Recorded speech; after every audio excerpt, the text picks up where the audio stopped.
Hi, everybody. Welcome to today's session.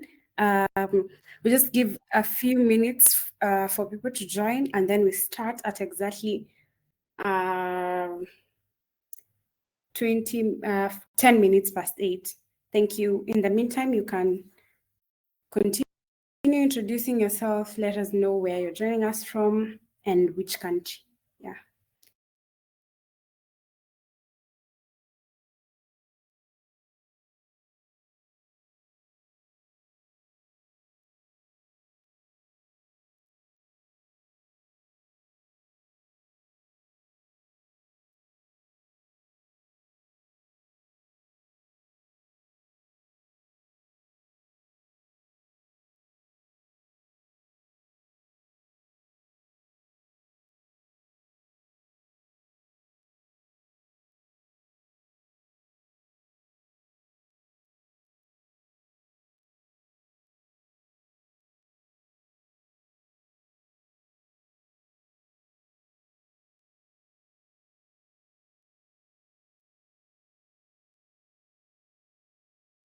Okay, good to see all of you. Please introduce yourself in the chat box.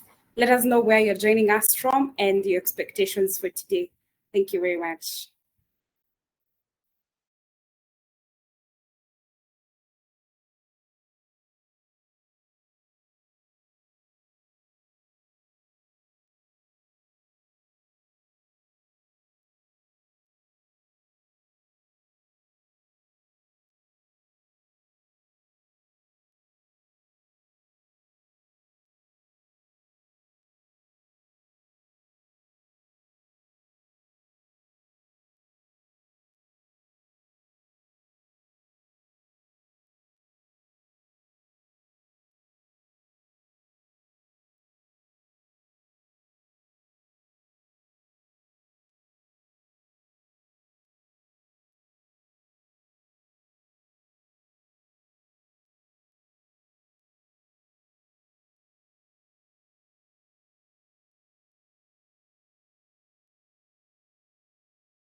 All right, welcome everybody. Good to see all of you here. Allow me to read your chats for a minute. I can see Emmanuel, I can see Colin, Jacqueline, Funmi. Hello everyone, where are you all joining from? Yes, I can see you, Funmi. Let me see this. Sana from Pakistan, Walker from Malawi, Linda from Nairobi. Colin, is the webinar all right? I'm lost. Is the webinar still on today? Yes, we are on, Colin. And let me see. I can see all of you here. So Colin from Zimbabwe. Hello, everyone. This is Munit from Lagos, Nigeria. Gloria Athiambo from Nairobi, Kenya. Patronila from Zimbabwe as well. Yvonne from Kenya. Emmanuel Figona, please mute your mic when you come in. I would like to, before we start the interview, I would like to say a big thank you to them. And this actually relates with what I do. Yeah. So that's what I'm doing for you.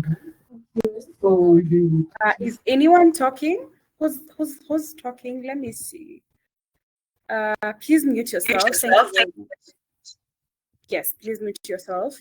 And then I can see Cindy from Kenya. Hi, Jacqueline Opar from Kenya. I expect to learn how to handle crisis without losing it. Kaigai from Kenya.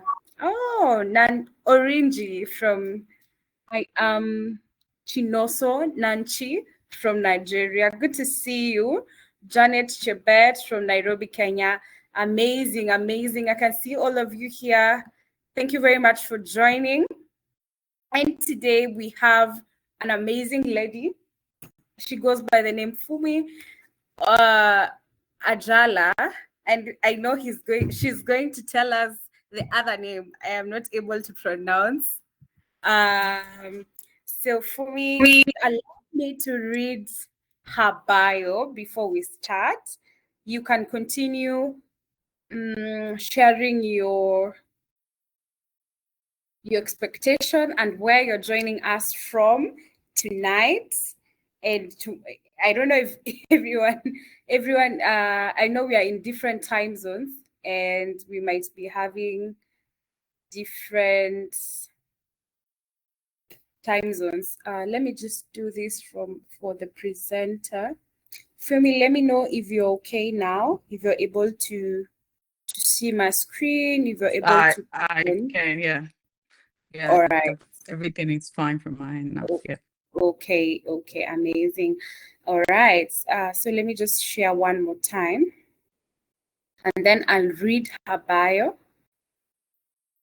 Please continue sharing your names, your expectations, the country you're joining us from, and we begin in a few.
All right, so let me read her bio and then we can start. So Funmi Ajala is a strategic communication advisor with 10 plus years helping government development organizations and brand craft narratives that drive action and build trust. Her work sits in the intersection of strategy, storytelling, and impact, from amplifying policy campaigns and growing digital communities to training leaders to communicate with clarity and purpose. For her, communication isn't just visibility, it's influence, alignment, and transformation. Now, ladies and gentlemen, allow me to welcome Funmi Ajala as the speaker for today. Please, you can use the reactions. Let's clap for her. Let's invite her with all the emojis we can see. And thank you very much and welcome, Funmi. It's a pleasure to be here.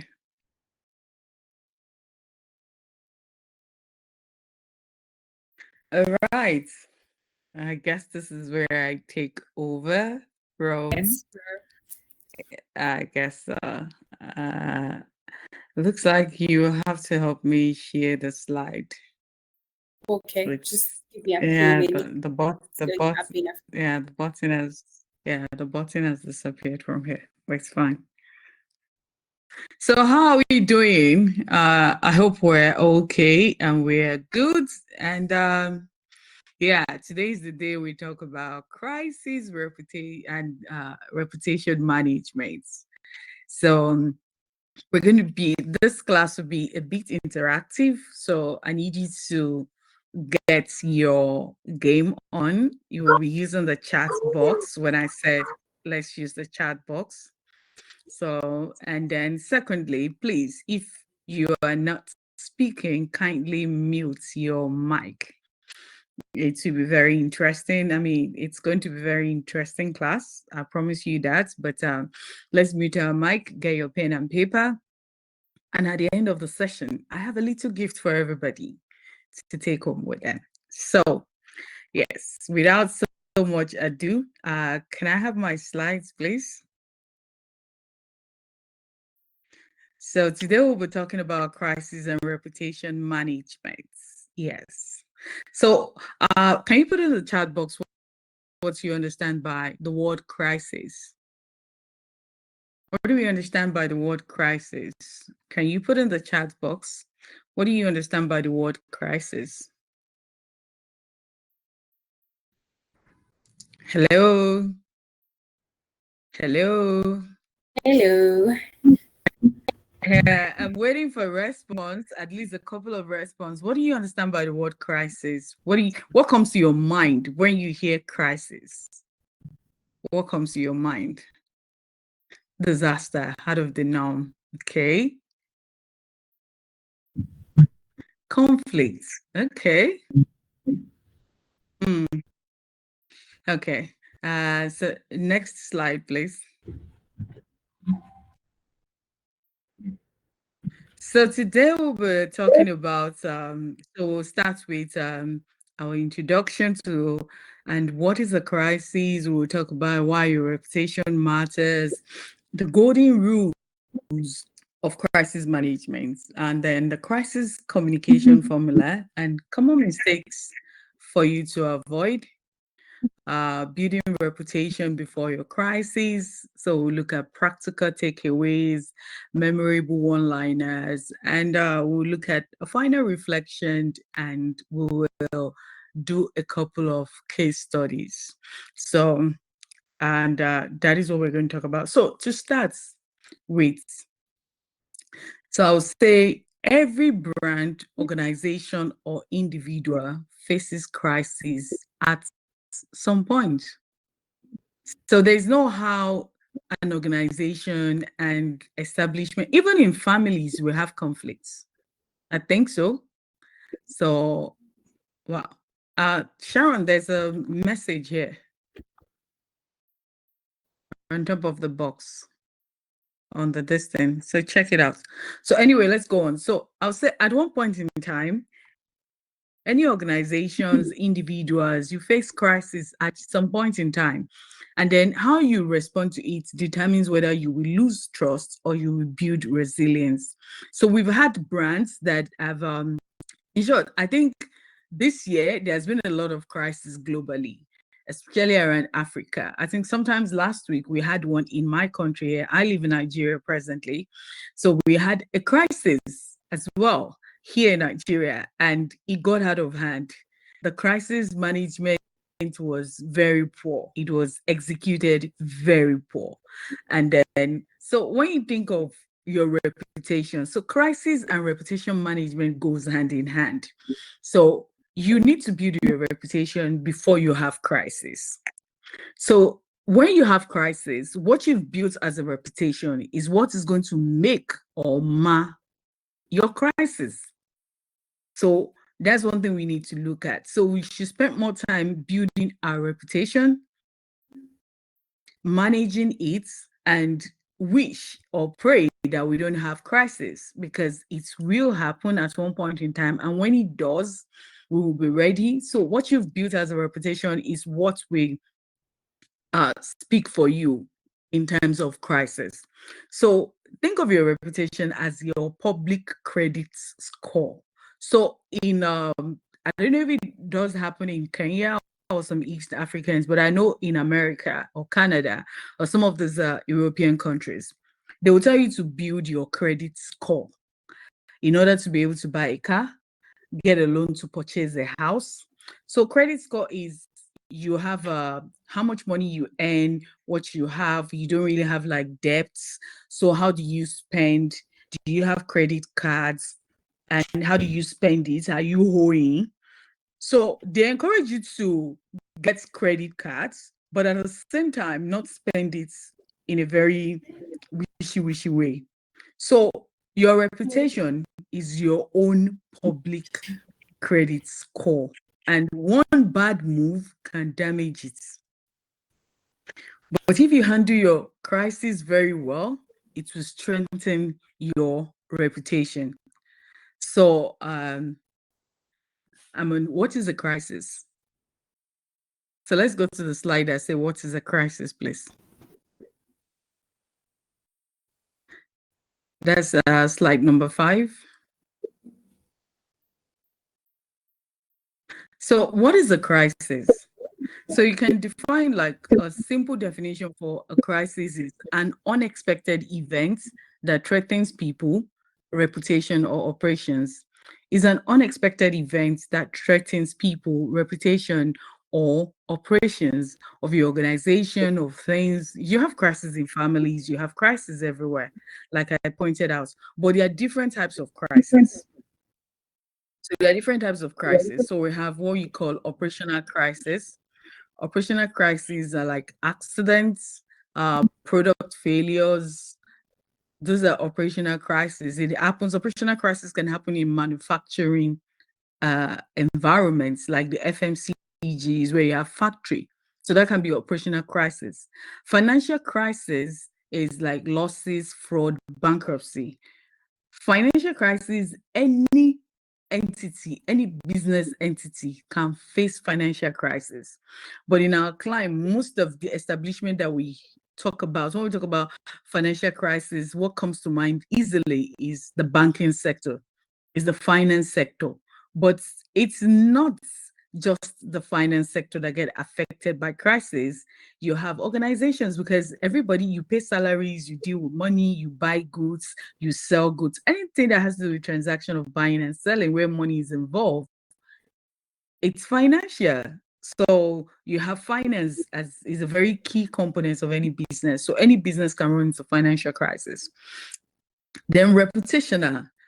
So examples of these are scandals, social backlash. So you find these kind of examples in the entertainment industry.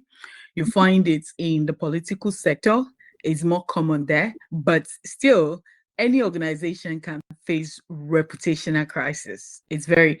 Then we'll talk about the natural disaster. Natural crises are like pandemic disaster. 2 days ago, we have a hurricane, typhoon. Is it Ragashta? Hello. Hello, yes, we can hear you. For me, continue.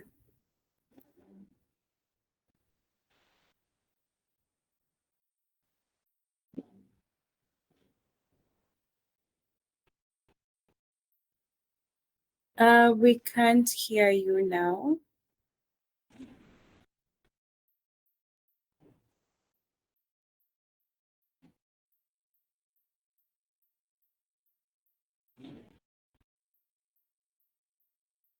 Then you have digital. Your digital crisis can be cyber attack, misinformation. Anybody else having problem hearing me? Hello, you lost me for a while. Can you put in the chat what you heard last? Yes, we lost you for a while, but you're back now. Okay. So where did you lose me? What part of it did you lose me? At natural crisis, okay, that's fine. So natural crisis is like when we talk about pandemic disasters, and I made an example of if you watch the news or you're listening to the news like CNN and the rest, you will note that for the past 3 days, it's a typhoon started somewhere in Taiwan, hit China, part of Philippines, and it's still on its way. Yesterday, I was monitoring it. So they have this live hurricane monitor. It's still going. That's not yet slowed down. It was going at a speed of 100 meters per hour. That was how the wind was going. And it was crazy. And lives have been lost already. They're looking for people and stuff. So another example like I put here is a United Airlines 2017 passenger dragging incidents, poor handling caused a PR nightmare and stock drop. So we'll come to this when we talked about case studies. We'll look at this. So note this type of crisis and note what we talked about them. So get your pen and paper and note some things down. So next slide, please. So remember I said your reputation is what you build before you have a crisis. So in anything you do, always build your reputation because your reputation is your trust capital. So if you have a very good reputation, it attracts investors, customers, and employees. In a crisis, a strong reputation is equals to benefit of the doubt, and weak reputation is equals to immediate backlash. So think for a while, would you forgive a beloved brand faster than the one you already trust, you already distrust? Can you put in the chat, yes or no? Would you forgive a beloved brand, a brand that you love so much and you trust, and they made a little mistake? Would you forgive the brand than one you already have this mindset for that you are not even trusting them? You don't trust them at all. Yes, absolutely. Yes, okay, that's fine. Yes, absolutely. So this should tell you that we need to build our. Please, whose mic is on, please? Hello.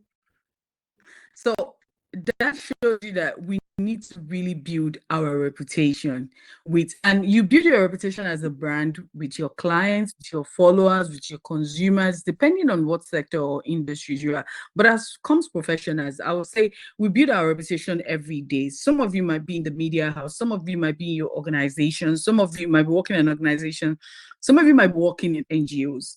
So like if you're working with an NGO, you're building your reputation by making sure you deliver on what you ask for, because you have to build your reputation with your funders. So we have a couple of NGOs. There's been different cases of mistrust where NGOs are given money by funders and they don't deliver on the projects they said they will do. So these are some of the things you need to note. When you're looking about reputation, we build reputation every day, especially as comms professionals. We build reputation every day. So you even build reputation in your family. So if you're talking, I'm pretty sure you have somebody, some people or your friends. Can you hear me, everybody? Hello? Am Yes, I we audible? can hear you loud and clear. Okay. Yes, Okay, that's fine. Yes. Okay. So I want you to know that, like, I'm pretty sure some of us have this. You will have somebody, either a friend or uncle or somebody that you know that when the person is coming, you'll be doing like this. I'm pretty sure that happens, right? If like you be like, yes, that is someone you don't trust. That person already has a bad reputation. So reputation management it happens every day, in and out. You have it with some of your colleagues that whatever they say, when they say good morning, you go outside and look whether it's really morning or it's night. And then we have it at work as well. So we need to mind how we deal with people every day. Every day. So, like I will still say again, you are building your reputation in case of when you have crisis. So here are the golden rules of crisis management. So you need to prepare for it before it happens. So this is, I can show an example of this is when you first get into a new building, like an office building. So if the building itself has a facility manager, one of the few things that we do within the first 2 weeks of you moving in as a tenant and as a company is they will do a fire drill. They call it a fire drill. In case there's a fire accident in the building, so they always do it like a drill. So they are preparing in case there is a crisis of fire. It's not that they want there to be fire, but just in case you run into issues. So the same thing is applicable to you as a company, as an organization, as a team. You need to have a crisis plan. You really need to have a crisis plan. You're not having a crisis plan because you are praying for crisis, but you can't run away from crisis. So you need to have a plan. And then you need to train your organizations. You need to train your team members, especially the comms team. So you need to have a training and then you take it with. So most of the time when you have crises in organizations, the comms team come in and they drag in what you call the stakeholders of the organization. Stakeholders are like head of departments. If your organization is that big, head of different departments, people that are involved in all your projects, people that are involved in the running of the company, people that have a say in the everyday affair of your organizations. Those are the people who call your stakeholders. So you need to have a media training. In short, you need to have a training session with everybody in your organization. How do you respond to crisis? What do you say? What are you going to say? There are some words you're not supposed to say when people are talking to you. Are you supposed to answer news people? And these are the ways they will come. Because once people, especially reporters, once they smell that there's a crisis going on in an organization, they use all sorts of ways to try and find out. They call it investigative journalism. And you will not know until when you have already spilled everything about your organization, even if you know that you're undergoing a bit of crisis, but it will soon be over and stuff like that. So we need to train everybody how to really go about this, how to be very careful with different things, how you talk to people. And then you need to have a listening system. So when we talk about listening system has to do with the culture of your organization. How does the internal communications in your organization run? Because there are some organizations whereby the subordinates do not have a say because of their team lead. So when people leave organizations or leave jobs, mostly it's not because the job is bad. People leave jobs mostly because of bad bosses. So depending on what are the rules, what is the culture of your organization, how do people listen? If you feel something is going to happen or something is not right, do you have the right to go directly to your immediate boss or even your boss's boss? So you need to really know that you have to train everybody. You need to be able to have an open door policy where people can come in and say, okay, we think this is going to happen because of so facts. So when people are talking about issues and things like that, you need to make sure that they are facts and not just assumptions. So this is it, that you need to train everybody in your vicinity. Then somebody said, Hannah said that if identify and take spokesperson way before a crisis occur. That is what you call the media training. So you need to, when I said you train your stakeholders, it's part of it. Because your stakeholders, if it's an engineering company, most of the people that are your major stakeholders are engineers. They are maths people. They are physics human beings. They deal with maps, questions, equations. They don't know how to speak. So you as a comms professional, it's your job to train them. That's what we talk about, media training. And you train everybody. Things to watch out for, things to say, what to do. So, and then the next thing is you respond quickly and truthfully. So you said this respond quickly is relative. I'll really tell you, respond quickly is very relative. A lot of people think, oh, when something happens within the next 1 hour, you should respond. Respond quickly is between 0 and 24 hours. It's between 0 and 24 hours because it's better you respond with facts and then you are building up on it than to respond and cause a serious damage and you put fire on the crisis. So I'll give you an example, which we will still talk about. Something happened in Nigeria. If you watch the news or you follow the news, last week, UBA, one of the major 5 banks in Nigeria, it has another branch and arm, not a bank, but a capital arm. So what happens in the banking sector in Nigeria is some of them will have the bank, then they will have an insurance arm, then they will have a capital arm that does investments. So there are some regulations from the central bank, which is the central body for the banks, that if you want to do investment overseas and stuff, you need to have a capital, a wealth management kind of like arm of your bank. So I think that's why they had UBA Capital. So remember I said when you're planning for crisis, prepare for it before it happens. There ought to be fire drills when you move in as a new tenant into a building. So apparently UBA Capital is housed in a building that does not have fire exits. I'm not pretty sure they've ever done a fire drill since they were tenants in that building. So they don't even know if it really happens. If a crisis happens, how will they get out of that building? People were jumping from 6th floor. It was not funny. There was a serious fire. So there was a fire outbreak and lives were lost. And when the fire happened, it became very evident that there was no escape routes. There was no escape routes. Like nobody knows what to do. There was no fire drill. Nobody was experiencing fire drill. They don't know where to find extinguishers. They don't know where water is. They don't know where fire hydrants is. Nothing. And it happened. So, but this was the point.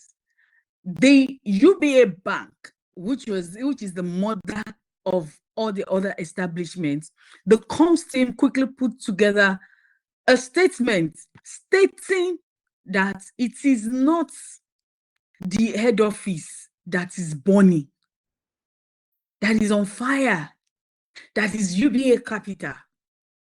That was, everybody just went crazy online. Like, you can see video of people trying to escape this thing.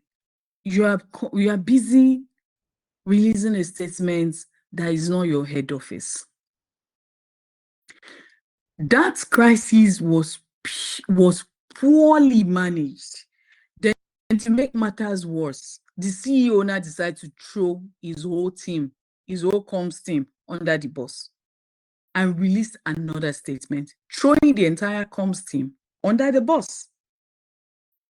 So the point here is, when I say respond quickly and truthfully, it is relative. You have between 0 and 24 hours. And we will talk about some things you can do in between that 0 and 24 hours that will really save your reputation and turn the things the other way. And then you don't lie, because once you lie, you have death of trust. Once you lie, you're going to have death of trust. So, and then they said, the next one is empathize first, explain second. People want to know you care before you defend yourself. Imagine if that statement that was sent out by the comms team for UBA read something like, oh, we are very much aware of our branch office, which is another part of our overall bouquet of company, and we have sent people, we've asked for help, so we are monitoring the issues. We know we're trying as much as possible to rescue people, but please, everybody notes, it's not the head office that is on fire, but it's the UBA Did you see the difference in that information? So that means you're showing empathy, that you really care about the people there and you're trying to get them out. It's not the head office. It's not our head office. And this causes stir on social media, and somebody says something like, oh, if they had not said something like that, probably the stock would crash. I was like, really? People are trying to get saved. You're bothered about stock. Stock should not even be the price of stock should not be even in conversation. Where's your empathy? So there's a take responsibility. The next one is take responsibility, act visibly. That's show leadership and solutions, not excuses, because they were showing excuses. And I would, as we gradually go along, I'll come back to this particular case study and I will tell you what they should have done that would have saved them. And they will even have more customers because of that crisis. Because of this fire incident, they will have more customers. Then communicate consistently. Align internal and external messages, no mixed signals. So this comes from the first one, train your team. Train everybody. As you can see, the narrative I just gave, the comms team, which is internal, said something. CEO of the overall company, not even the CEO of the UBA Capital, said another thing. So messages are what? Contradicting. Nothing is in alignment. They're throwing each other under the bus and they made a public spectacle of themselves. Next slide, please.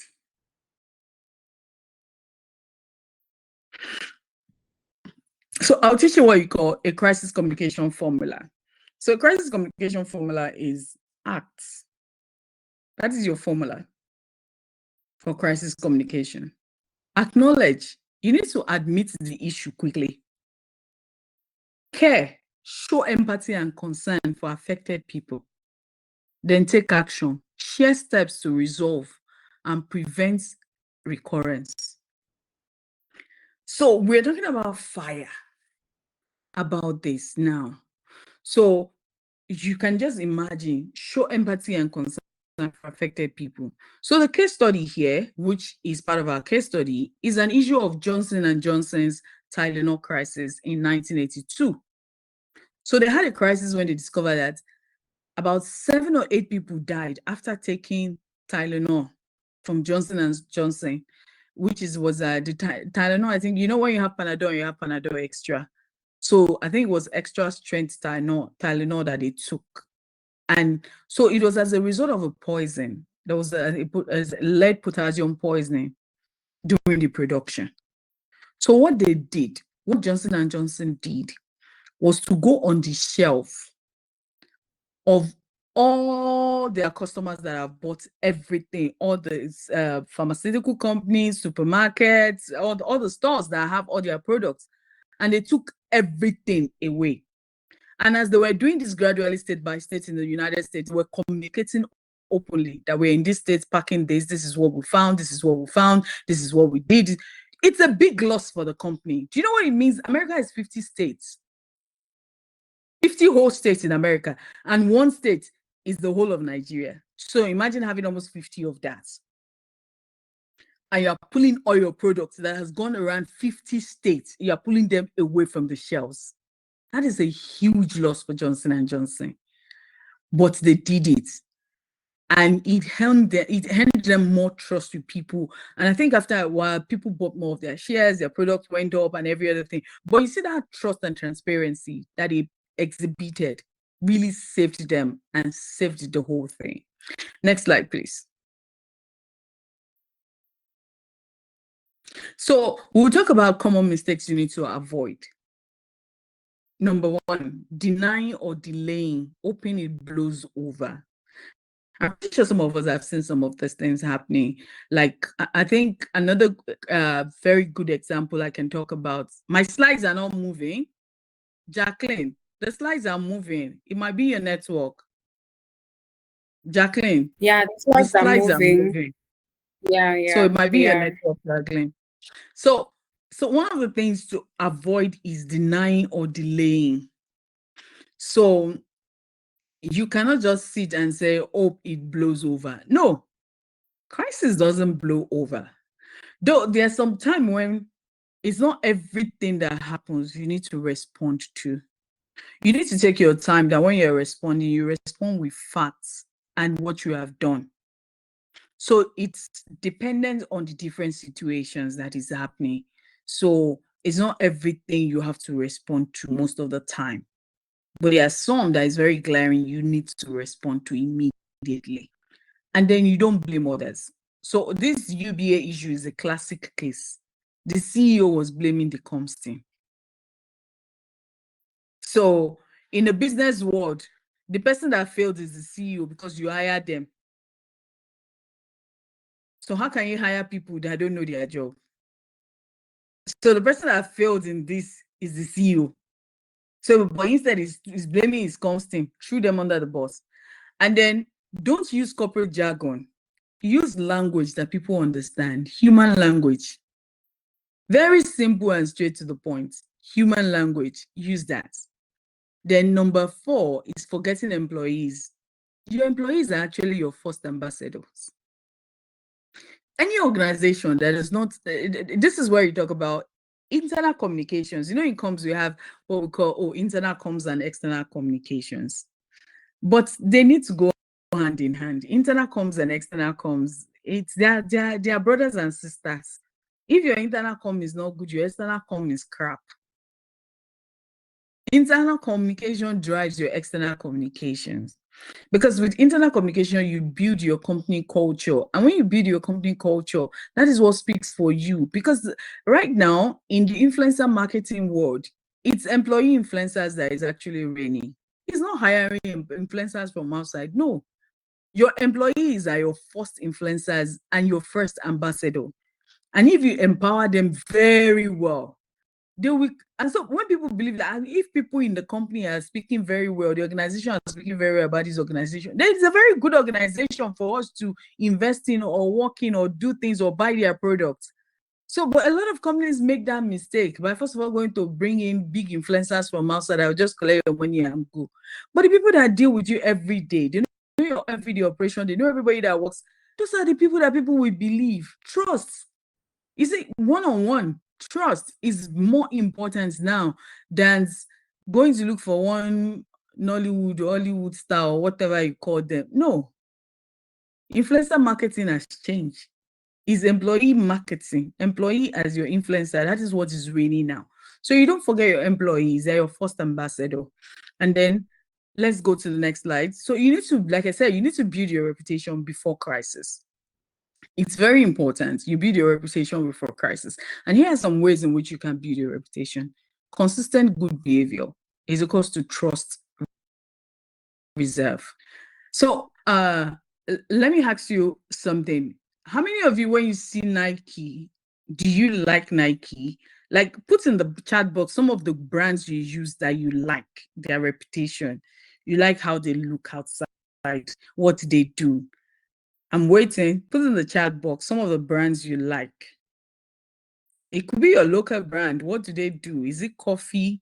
Is it New Balance? Okay, that's for shoes. Is it your coffee? Because like me, I live in Nigeria, but I love Kenyan coffee.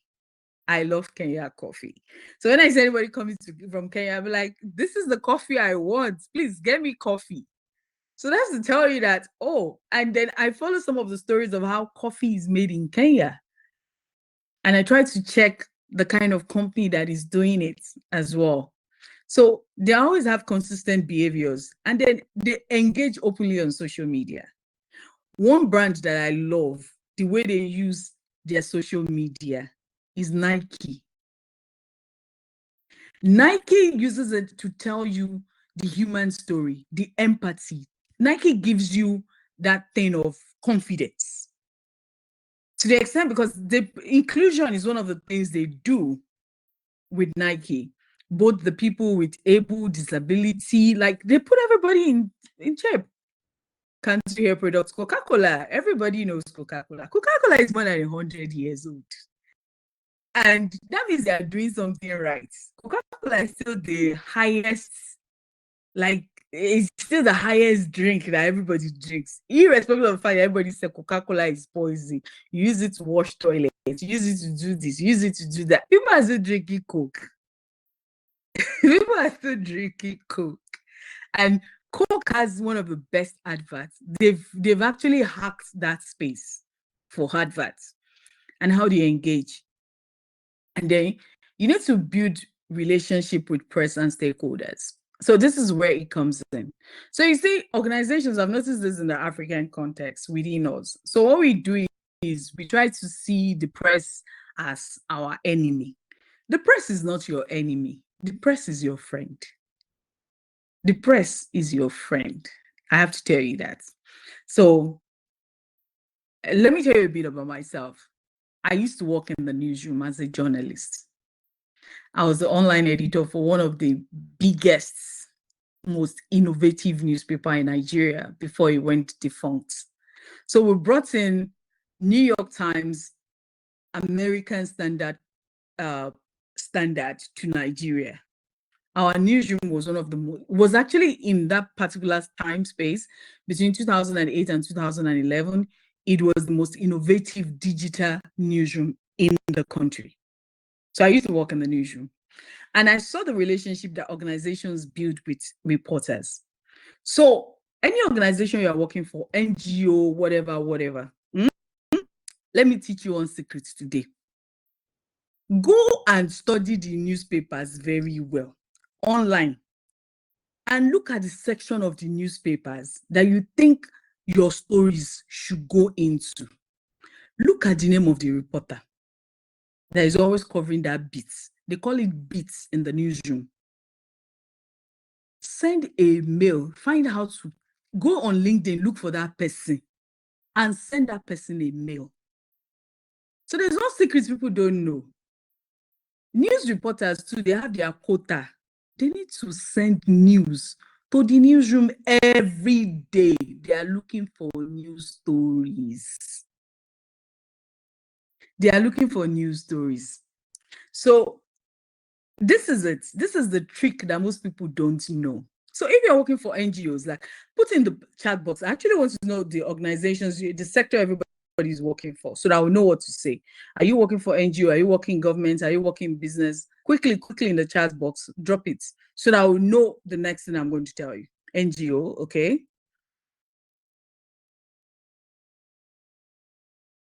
I'm waiting. Government, public sector, okay. Government, okay. So this is it. I work with NGO, media startup. Yeah, you're still in the newsroom. Okay, Patrick, hi. Am I saying like, you know that you people need stories? So look for reporters that cover your beats. So look for reporters that cover your beats. So this is it, what you will do. If you have training in your organization that you know will benefit the reporter, send a message to the reporter to come for free. For free. It's not everything that has to do with money. So with that, you are building relationship. Build relationship is very important. Everything is not money. Don't put money to everything. Don't put money to everything. So because some of the newsrooms, they can't afford to send their reporters on training. But if you are doing training in your organization that you know is going to benefit a reporter, slot in the name of the reporter and send the person the details. Then when you now have an event that you need a reporter to cover that is relative to that project or that program you went for, send him the message. Do you know what you've gotten? Free press coverage. Free press coverage. That's what you've gotten. My volume reduced. No, I'm not sure. From our side is okay. From our side, it's fine. Okay. Yes. Please Okay. check your internet connection, Omo. Check your and your computer. So yeah, sure. So that is how you build relationship. It's not every time, oh, it's money. No. So if you, to the extent that if you have foreign trips that you think these journalists can benefit from. So what you do is have in your Rolodex about 2 or 3 from different newspaper and rotate it around. So imagine you have media contacts of about 4 reporters that covers your beats, what you do. And you are rotating trainees, you are rotating some things around them. You have free coverage. Then when you decide to give them money, you can give them. We know that they've commercialized newsroom, but at the same time, there's still some good people out there. And then your stakeholders, like if you, all of you, some of you, the ones of you that are in NGO, it's not when you have projects. So you need to build your contacts if you're working with NGOs and you are going for community projects. So when you go for community projects, the market woman there, the leader of the market woman, the leader of the community that is women, the mosque, the afar, the person that is in charge of the mosque, the person in charge of the church. These are your major key stakeholders that you need to go and, good afternoon, good day. If you find 1,500 or 2,000 naira recharge card, buy and send. And just say, you just say you should check up on them, check up on people. These are the few things. People want to know how much you care. You see, by the time you have the next project in that community, they'll be the one that will carry the whole thing on their head. I'm like, no, this person, no, this person, no, this person. That is how you build a relationship with press and your stakeholders. And then we'll talk about act responsibly in communities. So Apple and Google had an issue a while back, and they bounced back faster from scandals because of years of strong reputation and equity. So irrespective of whatever you might have said, over the years, Apple, okay, now, some people have iPhone 16 Pro in their hand. They are queuing up for iPhone 17 Pro. That thing I don't understand with Apple. I'm still trying to rack my head around it. Like if you go to everybody that is queuing up, ask them to bring out their phone. Most of them are still using iPhone 16. Yes, you're laughing. Most of them are still using iPhone 16. They're still using iPhone 16, but they are queuing around the block. Long stretch of block. They will queue for more than 1 hour for iPhone 17. I'm like, is there a problem? I don't understand. Like my friends say, Apple is a cult. I don't know what to say about that, but that is just it, because they build reputation with their users over time. People just want it. Irrespective of, people just want it. So the next one. Next slide, please. So I'll say your practical takeaway. So we've talked about how you build reputation. So when crisis comes up, before you write that press release, before you write that story, before you write that tweet, before you write that post, always ask yourself, if this goes public, how will it sound on the front page? I'm pretty sure you've seen some scandalous front page headlines. Like you've seen some in your time, you've seen some. So I'll still say it, train your team on crisis simulations. Don't wait for crisis. At least, let's say in a year, twice a year or 3 times in a year, train your teams on crisis simulations. Simulate, like look for scenarios. So when I used to work in government, this is what I always do. If anything is to happen, why there's somebody is still telling, I will give you the good scenario and the bad scenario. So I always have the 2 scenarios in my hand. There was a day something happened with one of the other departments, head of the team, and I. So he was trying to sound more favorable with my boss, giving his own side of it. Oh, everything will go nice. We are on alert. We are this. We are that. Is the security team. Me, I just came and I said, "Excuse me, you were not there when I'm still mopping up crisis 2 years that could have been averted, but because of your team that messed up, I can't throw you under the bus that your team messed up." And everybody know, we in-house, we knew it was your team, and the boss knew it was your team. So I just reminded my boss that in case this happens, what should be their action? So it was like, why will you say? My boss was like, you are giving me the good scenario. She's giving me the bad scenario. Let's think both of it. So you said your own. She has said her own. in case it's our own that comes in, you know what you need to do immediately? So set your team on alert. You see this, everybody do what? Turn back. She has pointed out what might be the likely scenario that you are going to see on the way. Once you see any sign of this, do what? Turn back to avert any crisis. So always make sure you have your good and your bad. Being bad, you know, we're Africans, we say, why are you saying there will be bad? Are you wishing there should be any bad thing? No, it's practical reality. Always do your good scenario and your bad scenario. Don't let anybody bobo you or try to guilt trip you. No, always do your good scenarios and your bad scenarios. It's very important. Always have it. We call it in scenario case, you say, if not, or if then, or just in case. So always make sure you keep your message short, human, and clear. So as a crisis, as a communication person, have templates. Try to have narration. Try to have a template that has different messages for different things. So I'll give you an example. So during the election, I've actually run 3 different gubernatorial elections that I've worked on in Nigeria. So during the election, this is what happened. The day everybody goes to vote, the incumbent, the present governor, we always write 2 statements. A good speech and a bad speech. So if I win, the speech is there. If I lose, the speech is ready. Nobody's deceiving oneself. It's total reality. The day of election, there's always 2 speeches ready to be ready the following morning. Once the outcome of the election is done. Once they said, this is the winner.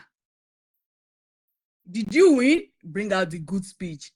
Did you lose? Bring out the bad speech. So always have a template. Create a template for yourself. Look at the different scenarios that can happen. Are you working in the manufacturing sector? If there's a fire accident, if your employees that have issues, if this, or you run into financial crisis, you can't pay salary. What are the messages you want out? Build them for different platforms. Have them archived somewhere. As the comms person, always try to develop templates for yourself that can help you and keep them. They are your work. Because by the time it happens, not that you start cracking your head, you already have a template, bring it out, slot it in, and you're done. So your reputation is equals to long-term work. You have to build reputation over a very long time. But at the same time, in building your reputation, you have to be pretty careful because people get entitled. So you need to, there are some soft skills you need to learn. Emotional intelligence and people management skills are very key. You see those 2 skills, you need to learn it. You need to have emotional intelligence and people management skills. You will manage people because people will get at you. There's some people and sometimes, and you need to be able to read body language and read the room. It's not just comms. What makes you an excellent communicator is your soft skills. Believe you me or not. What makes you an excellent communicator is your soft skills. Your hard skills, yes, it may help you do the work, but what hates it more are your soft skills. They are very important. People management, emotional intelligence, how you handle, how you stay calm under crisis. You have to learn that. I know humans can be very frustrating, very annoying, very, very annoying. Human beings some people can be very annoying. I've dealt with all sorts in my career. And then your crisis, when it happens, is the moment of truth. Your crisis will show you whether you have a good reputation or a bad reputation. That is your moment of truth when it happens. Next slide. So I will leave you with a couple of one-liners I need you to always remember. Your reputation is built in drops, but you will lose it in one bucket, in different buckets. You know that thing when you talk about, oh, as you are climbing up, it's very hard to get to the top. But one little mistake from the top, the way you will fall down, they will throw you as an easy fall. One swipe, the whole thing is gone. Everything you've built will collapse right before your eyes because of one little mistake. Little mistake. So I need you to always remember that. Silence is also communication. Like I said, I don't know how many of you follow me on LinkedIn, but I have this post that I wrote about my experience from when I moved from the newsroom to government. In newsroom, as journalists, you cannot keep quiet. You have to say something. You have to tell us whether it's true or it's a lie or whatever. But in government, silence is also a strategy. Silence is actually a major strategy in government. It's a key strategy, and often the wrong kind if you stay silent for too long. Remember I said you have 0 to 24 hours to respond to any crisis. My LinkedIn name. Okay, at the end of this, you will see I shared my destiny. So you see there's a QR code which you can scan at the end of this presentation. So you see, you can't keep quiet for too long. 0 to 24 hours. That's the best time you have. Silence is a strategy in government. Silence is a strategy, Sheena. Silence is a strategy. Because it's a strategy because you need to gather your facts and data. Like I said, if you read that post very well, I wrote of a case that we had. We got all the data, we got everything ready. We wrote things ready. And in 24 hours, in 48 hours, the crisis died a natural death. So you need to be able to filter noise online and real crisis. That's another skill you need to learn. You see, so let me teach you a trick when you know somebody that is causing noisemakers. So here is how to go and look for accounts. Once you're on social media, you're monitoring, because I always do a lot of monitoring. My teams and I will do a lot of monitoring because the government accounts. So you have different things going on. Once you start seeing something trending, so what you do is go to that account and go and search that account very well. How many followers? How many posts? So a lot of bot accounts are being used to start crisis because they want you to respond. So it's not everything you respond to, because by the time you respond, you are fueling, you have actually poured petrol on the fire. It will now blow up in your face. And the only thing you have said is you should have just kept quiet. So it's not everything you respond to, especially when you're in government. It's a strategy on its own. Because I realized later you have a lot of bot accounts. So there was a period something was going on for me, and because very few people knew where I was working, very few people knew where I was. So my friends that knew where I was, everybody, they got on a call with me and they were like, hey, all of us here, we are the only people that know where you are and that you are the person behind this. So this one is not a work attack.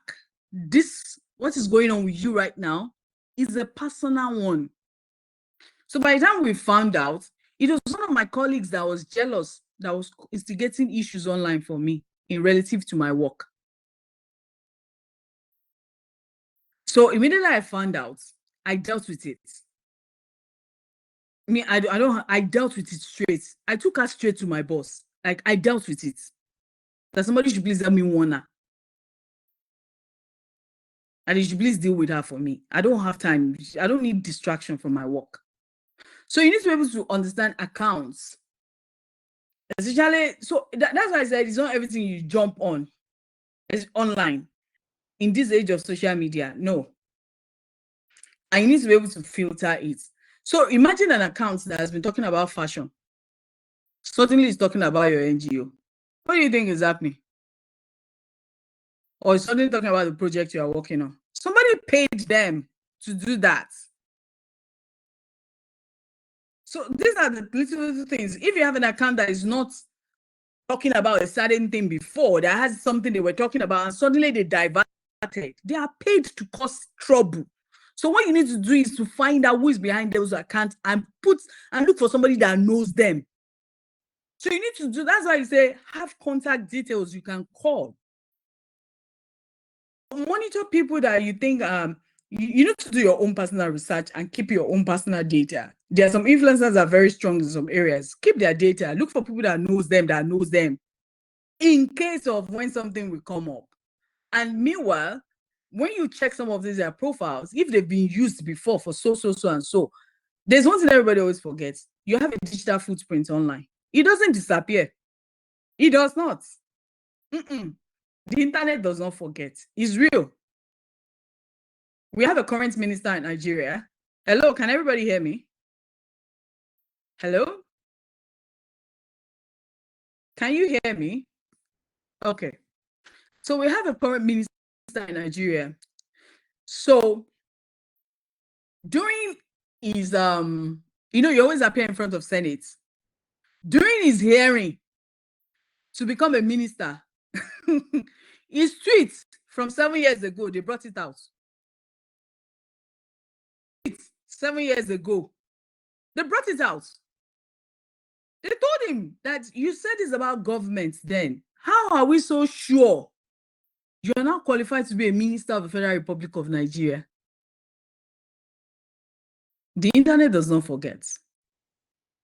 So in a crisis, speed plus empathy is greater than waiting for perfection. It's actually it's greater than waiting for perfection. It's greater than waiting for perfection.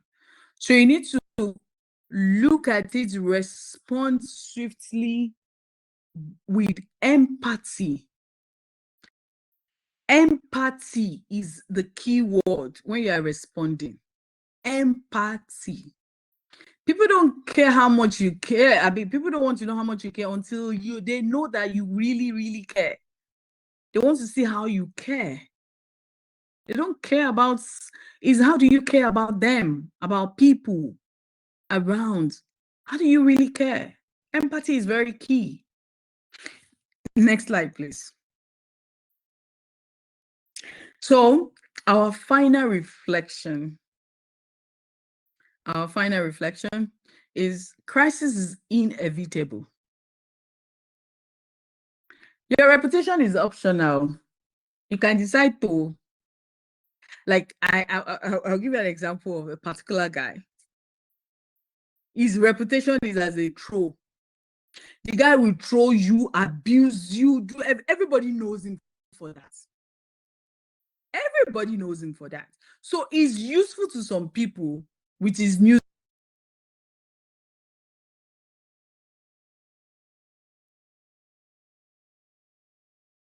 Because some people it pays his bills. Some people are paying him to be a nuisance to others. That was the part of reputation he chose.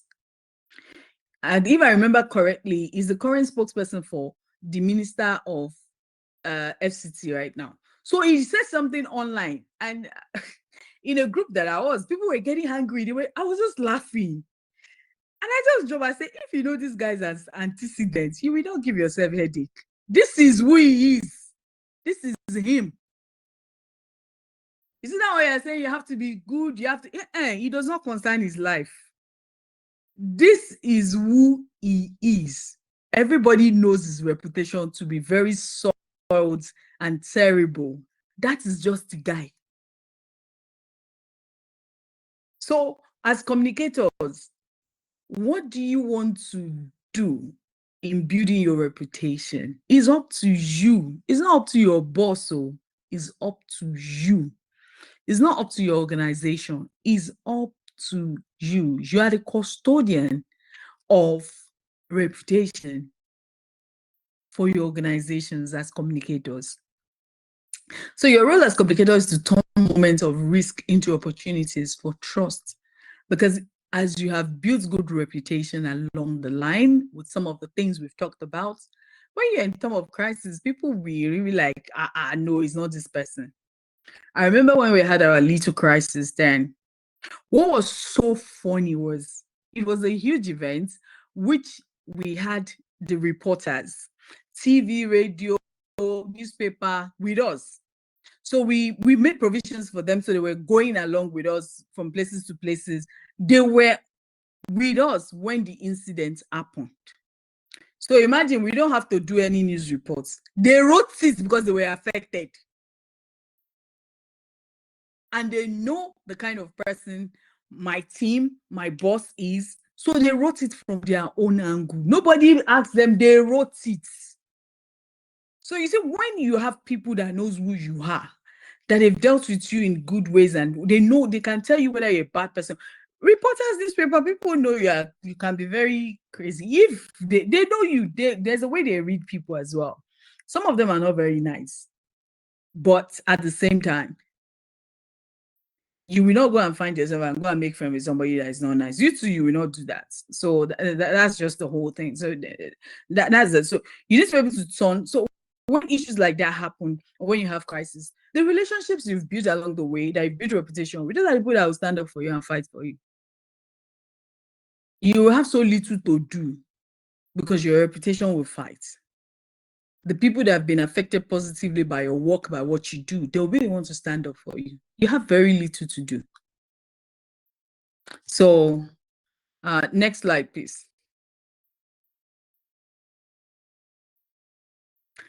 Next slide. So we're going to case studies now. We're going to look at a couple of case studies. They're going to share this with you. So I think there should be a link. Yeah, the ones you see the video. So this was a case study of United Airlines in 2017. So what happened was the airline, the plane itself, they overbooked the plane. I don't know if it has happened to you that you entered a plane, they say you're 23, another person come and held the same ticket. I'm 23. And I know you cannot be 23A. So they do that. That thing normally happens with airlines as well. So they overbooked this airline and then they wanted some people to get off. So this man is a doctor, is a medical doctor actually. So he and his wife, they wanted to, because they will come with you that when they want you to get off, they will give you money to get off the plane, then they'll provide you the accommodation. But when the man first of all said he will get off, but when he now realized that they won't be able to get to their destination because he thought the difference was just only a few hours. So it was like, okay, why not? But then he later realized that when they gave the specific of when they were able to move, it's the following day. And the guy was like, no, that he can't wait that long. That he thought it was just going to be a couple of hours different. Anyway, long and short of the story, police people came into the plane and they dragged this man. You will watch the video, the link is there. They dragged the man, a whole medical doctor. They were dragging him on the plane with his whole body. That's United Airlines. And it's so funny because this United Airlines, they keep being in trouble in America. So they dragged the man. So people did the video and everything. Within 6 hours, it's on Twitter, Facebook, and Instagram. Then to make matters worse, the CEO now issued a statement in public and they were in denial. Remember what we talked about?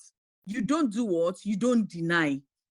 Remember that those things we talk about, that you don't deny that there's a crisis and you don't push the blame on somebody else. The CEO, I don't understand what, I think CEOs need to really be taught comms, because the CEO anyway, so the CEO now issued a statement in public that said, and they went into denial. He said around the CEO releases a statement apologizing for reaccommodating passengers, but not for the incident itself. So the company did not accept blame for the crisis. And you know the court of law of public opinion, social media, they went for it. And what did they do? Before they can realize what was going on, the stock prices did what? Plunge. People went on rampage for it. See, they lost 1.4 billion in one day. I don't know how many people realize that the same thing has happened to last week. How many of you followed the Jimmy Kimmel shows, the Kimmy's issue? Jimmy Kimmel. on American TV, that the show host that was sacked because he said something about Charlie Kirk. Not really even Charlie Kirk. It was really about Trump.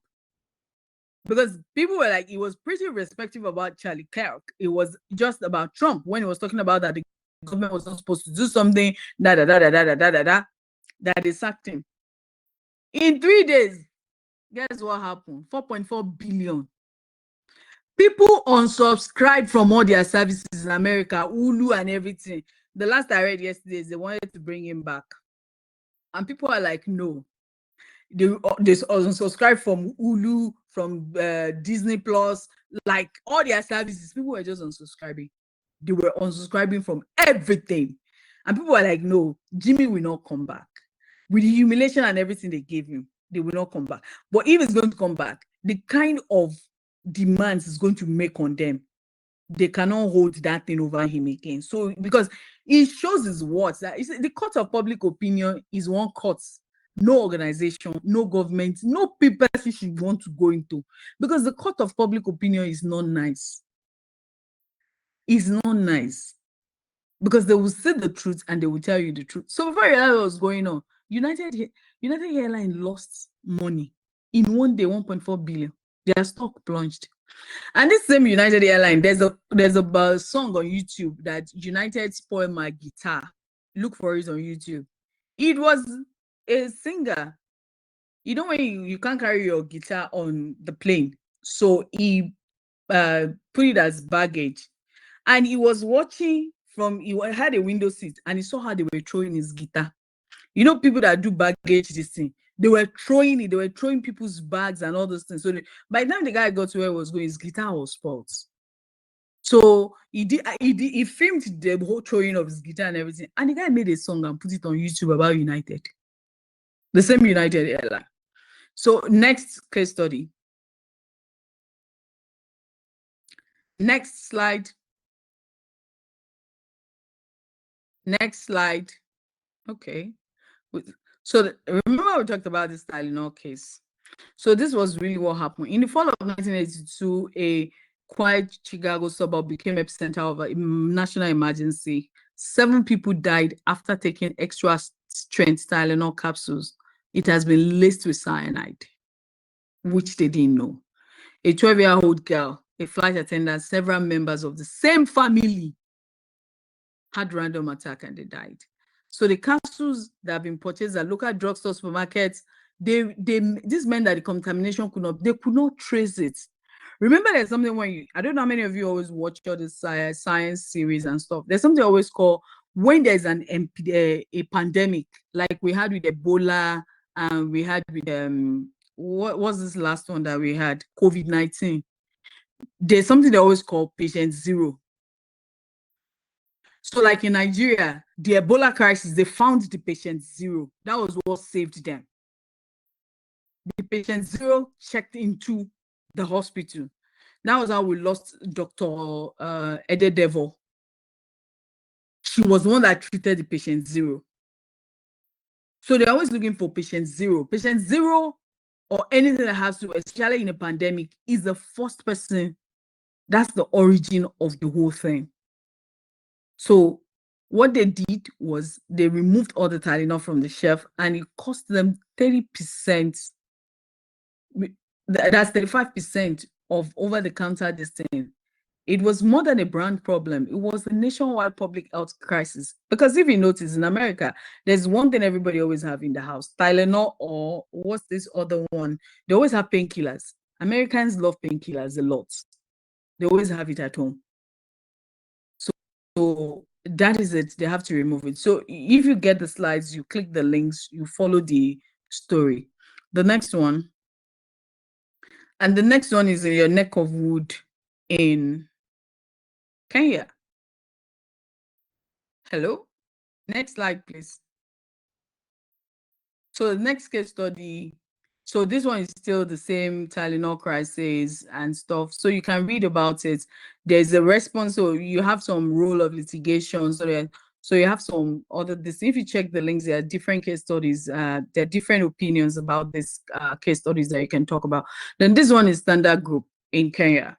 So net loss heeds to revenue decline continues. So what they did, what this organization did, was to come out to say they are losing money. So apparently this is actually not new. So I don't know why it surprised everybody in your place. It's been happening in Nigeria. So the newspaper industry, which is why the fourth estate, which is the reporters and stuff, they've really failed. That's the only thing I can say, because they depended more on adverts. According to what I read from this case study, they depended more on adverts. But the world has changed. People don't really print. So there's one thing I've noticed about media houses. When everything is changing, they are almost the last set of people to change as an organization. Because I don't understand why they are still printing paper. The world has gone digital. I'm expecting Standard Group to have app for the media group. An app. They should have an app that will be on Play Store. They should have gone online and be behind a paywall. There are different ways of generating revenue for media houses, and they need to study it. So media houses, I don't understand why most of the publishers live in olden ages. They don't believe the digital has come to stay, but the digital has really come to stay. So, but what they did here was they were very open and transparent, and they admitted this is what is going on, which is always very hard because that's the brand reputation issue. It's going to either hurt or mar your brand, but you need to just look at it. It's better you are honest and open with people. What's the worst that can happen? That should always be like, but you should have thought it through very well. You should have checked everything. So I hope that we've been able to learn a couple of things on how we build your reputation, how you manage crises, and some of the key things you need to you can do. And I hope this session has really been very impactful for you. So give me one word what you think about this session in the chat box. Next slide, please. Next slide. And that's our last slide. Hello. Okay, so this is my LinkedIn. There's a QR code there. So you can find me, just scan it.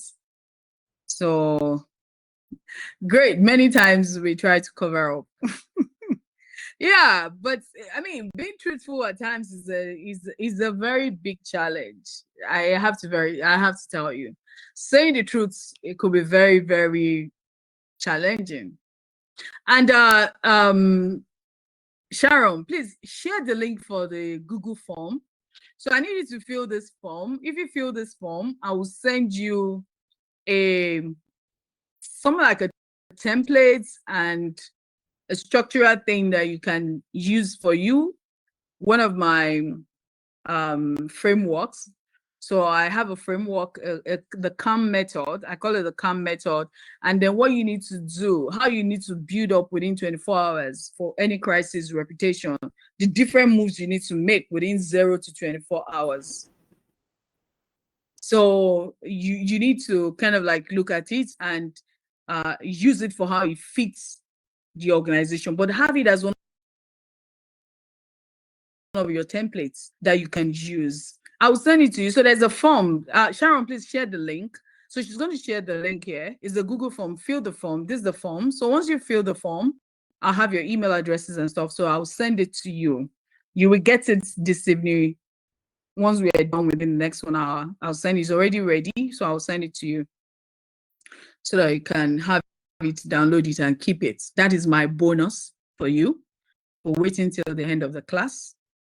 So I'm still waiting for so Sharon, over to you. Amazing.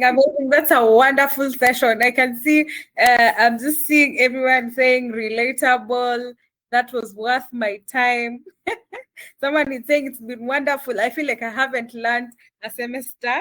Semester's worth of information in a space of 2 hours. Amazing. That's really good, Lily.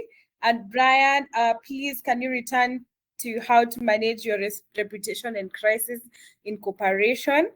Okay, so I think I want to open it up for the Q&A session. Please just type in your question. If you have a question and you'd like to say it out loud, just raise your hand and I'll allow you to speak.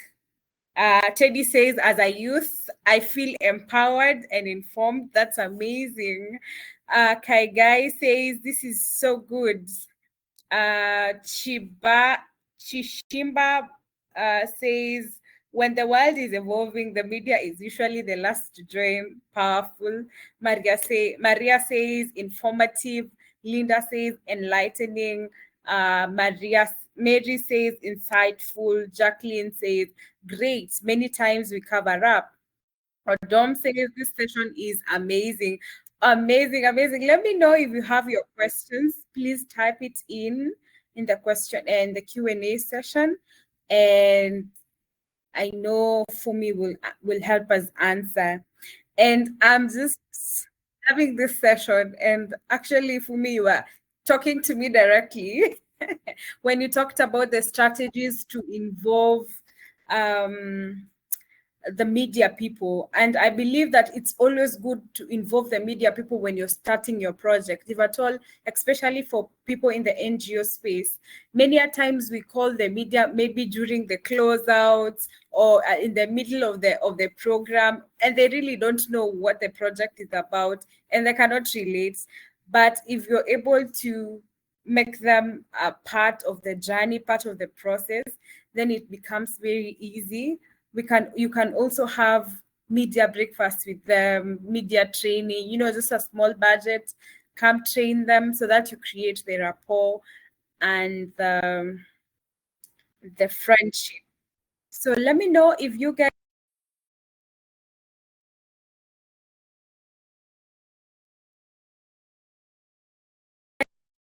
have a question. So you can raise your hand. Hi, Guy, you have a question? Please go ahead. Just unmute.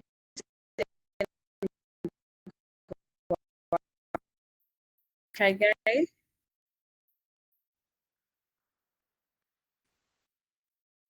Kaigai, I can see your hand is up. Please unmute and go ahead and ask your question.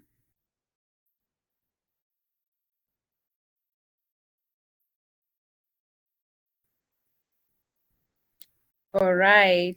Maybe Kaigai, you can share your question in the chat box if you're not able to speak. Let me know if you have a question. Please type it up in the chat section or in the Q&A section. And I know Funmi will gladly answer that. Hi, Sharon. Hi. Can you hear me? Yes, we can hear you loud and clear. Okay, thank you so much. Yeah, I had a question. Yes. In the NGO space, you find that different organizations work together, they collaborate together, and you might even find that in one organization, there are probably like 2 directors or something of that sort. And then one director backs down from that organization and goes on ahead to start her own organization.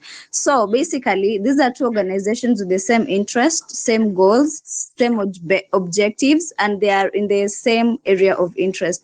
But you find that one director speaks ill of the other director to probably other stakeholders and other. I'll use this as an example. You can find that in cancer space, we engage cancer survivors directly, we engage other stakeholders like the media people directly.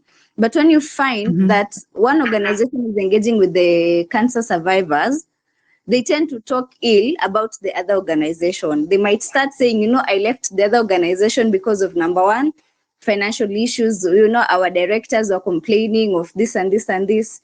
Our directors I left because I found that our directors are misquandering money and they're using them in ways that were not effective, just to appear like they're the angels in the eyes of other people, to appear like they're the best people. And you find that this information normally comes to us and they're ruining our reputation as well. So how do we handle that? Because I feel like it's a crisis and I've seen it firsthand. And I'm so curious, because like okay, it doesn't have to be in the cancer space. You might even find in other CSRs or other organizations. How do we handle such kind of crisis? Thank you. Amazing. Okay, so I'll take that because it's quite a lot from what you've explained. So I'll say number one, anybody that goes about trying to put down the reputation of another person is actually the person you should run away from, because that means you're not sure of what you're doing. So I would say for you, how you can really manage that is make your work speak for you. So there are a lot of tactics and strategies and comms that a lot of people don't use. So like when you're doing grassroots, so this is what I always have my team do when we do grassroots involvement and stuff. Always, any program you go for, always document your projects. Always. See, if there's anything you're not going to spend money on, it should not be photography and videography. Please. Photography and videography are core and key for any project. And then when you are doing this, always make sure at every event you get feedback from people. When I say feedback from people, I like ask people questions. So there's something I call the listen framework. If you check my one of my posts, I have something I call the listen framework. So if you check some of the frameworks I have on my posts, it's really targeted to how you deal with people. So you say people want to know you care. And one of the things you really need to do as an NGO is the different tactics and strategies you do that set you apart. So let me give you an example. You have the first meeting you're having with the people you want to bring a project. So you want to bring a project to a community. The first set of people you need to talk to are the stakeholders. You need to have a stakeholder meeting, like the palace chief, the imams, the whatever. So you need to make sure you talk to those people to be able to have a feel of what kind of things people want. So it's time we stop doing projects we feel the people need. You need to first of all go and meet them, talk to them, feel the major stakeholders first before you now bring your project. So you might be thinking of doing A, whereas your option B is what will suit that place. So, and then make use of all the digital channel as much as you can. Take behind the scenes, talk to people, you're in a digital age. Before you realize you have your people. We have your people. So your own is focus on your focus. You see, that thing you're talking about is meant to happen, but it's the way you engage your own stakeholders from the very beginning that will give you your own reputation. So build your reputation. So the person might be saying this about you, but by the time you start engaging with those people, you are transparent, you take them, you carry them along, you care about what they're saying. They will be the ones to say, this person came and said this. For even that person to even come and be telling us about this person, he's the person that is bad. True. The court of public opinion will take charge. Yeah. You get what I'm saying? So make sure you have all your tactics, your strategies, and everything. And it's not in retaliation. Don't ever speak bad of that person again. Please don't. It's just so they will count you as two unserious people. So let the person be saying it. Don't really care. But your work, your strategies, your tactics, and everything. At one point, people will get that. They'll be like, you don't have anything to do. That's why you're talking about another person. That's all I'll say. Amazing. Thank you so much, Funmi. One more from Solomon. Solomon, please just go ahead and speak. Hello, can you hear me? We can. Yeah, I can. I also have a question. It's quite similar to what has just been raised before. Is you find I work for a small NGO here in Kenya, and you find due to maybe some issues with the management or maybe the founders, and you have to let go of your, say, executive director.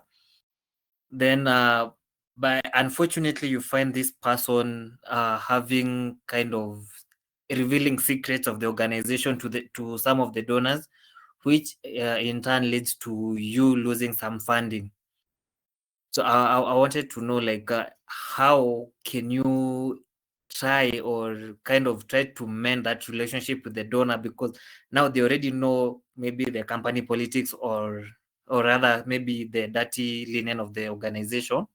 How can you now like try to foster a better relationship, or maybe not try to avoid or like diminish what was said, but maybe acknowledging what was said and kind of trying to move past it, and now fostering a better engagement and relationship going forward?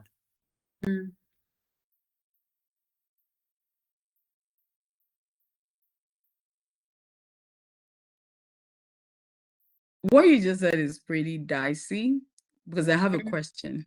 Yeah. So that thing they are accusing the organization of, are they really guilty of it or not? Are they truly guilty of it or not? Yes or no? Now, Huh? yeah, probably it's From not your response, yes. Yes, from your response, yes, they are guilty of it. So you see, there's something I always that I've seen, and then I always say it. I am not against people making money, but when you want to make money in a way that your reputation will not be tarnished. So, and then you see, when you are doing something, always have it in mind that we are all human beings, and human beings, we always have error in judgment of a lot of things. So a lot of things so don't ever have the mind that this person cannot do this. Anybody can do anything. Siblings, they fight because of money. Not talk of strangers that you don't know. Blood brothers and sisters, they fight because of money, inheritance. You're not talking of strangers you don't know from anywhere. Don't ever, always give that allowance for mess up. But at the same time, you need to be very careful. So what you need to do is, those set of donors the person have gone to meet, and they already have a biased stuff for you, you can sit them down, have a conversation, and be open and explain yourself and let it go. But moving forward, start looking forward, and that is start looking for other relationships to cultivate. And you see that thing that put you in a mess in the first time, don't repeat it. Okay. Because if you repeat it, that means you've not learned your lesson. So we should always, so you see, there's something I've learned, that when people have access to money and have access to authority to a certain level, that is the real status of that person. It is poverty that hides human nature. End of story. Give a human being power and money, they will do the unthinkable. You see that unthinkable that they are doing? That is who they really are. You just didn't know because they didn't have money and power. So let's always deal with people from the fact that, number one, they're humans. So always give allowance for mess up. So when it happens, you are not sure. But at the same time, make sure, that's why I talk about reputation building. Build your reputation in such a way that it cannot come back and bite you in the ass. True. So I would say, tell the person, sit the donors down, have a conversation with them, and move on. Go and look for other set of donors. Look for other projects to do and stuff.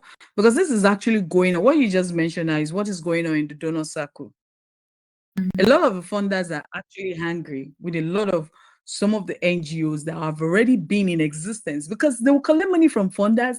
They will tell them they've done the project, they did not do the project. So when funders started finding out, they were getting angry. It has been ongoing since last year. It's not just in Kenya, it's in the whole of Africa. So I hope I've been able to help you with that piece of information. I hope it's just tell the person, have a conversation, and just move on. And please don't repeat what puts you in the mess in the first place. Don't repeat it again. I'm saying Emmanuel, it says someone decides to create a crisis, then solves to probably try and gain confidence from their clients. What would you advise in such scenario? Like, wait, let me understand. You are the owner of a company. You now started a crisis and then pretend you are solving the crisis to, am I right, Emmanuel? Emmanuel, please tell me whether is what I'm saying is yes or no, because I don't really understand. Is that the case? Can you tell me a yes in the chat box? Emmanuel, is it still here? If you're not here, I won't answer your question. I think Emmanuel. he is. Let me see if I can see him. He's Yeah. here, but I'm He's not sure he's here. seated in front of his computer. Yes. So what I'm he's saying is here. yes. That's the worst place you can find yourself. Yeah. Please don't. What do you do about such person? You see the clients you think you want to gain the confidence. They will, like, it's just like a case that we just finished talking about. They will find out that you are the one that started the crisis yourself. You see, one thing people don't understand is when you tell a small lie to cover another lie, you don't have to tell a bigger lie to cover that small lie. Then you a very much more bigger lie to cover. Do you understand that the circle of lie never ends? True.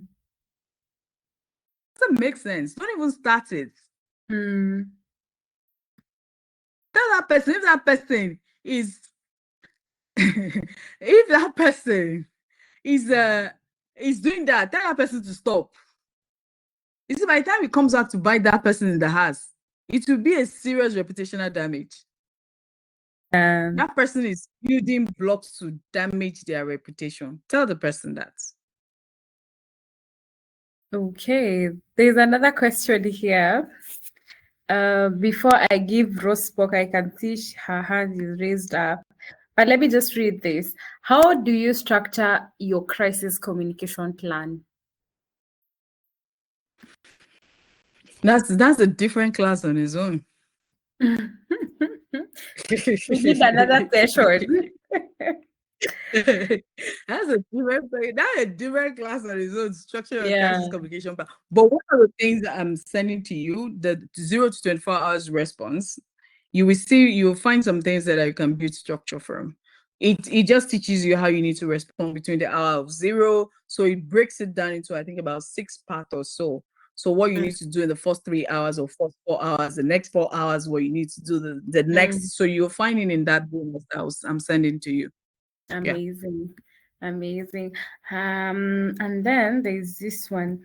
I don't know what this really meant, but how can we get the CAM method? That's it's the bonus. It's the bonus. One of so I put together the CAM method and the 24 hours how you respond. So it's 2 things in one that you're getting. So you'll find it. Don't worry, I'll send it to you. It's part of what I'm sending to you. Yeah. Amazing. So I guess that's it. Oh my God, it's almost 2 hours.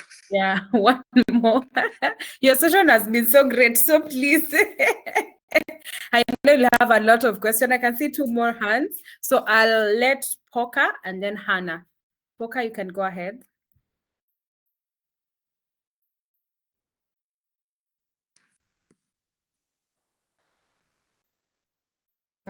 Poka, can you hear me?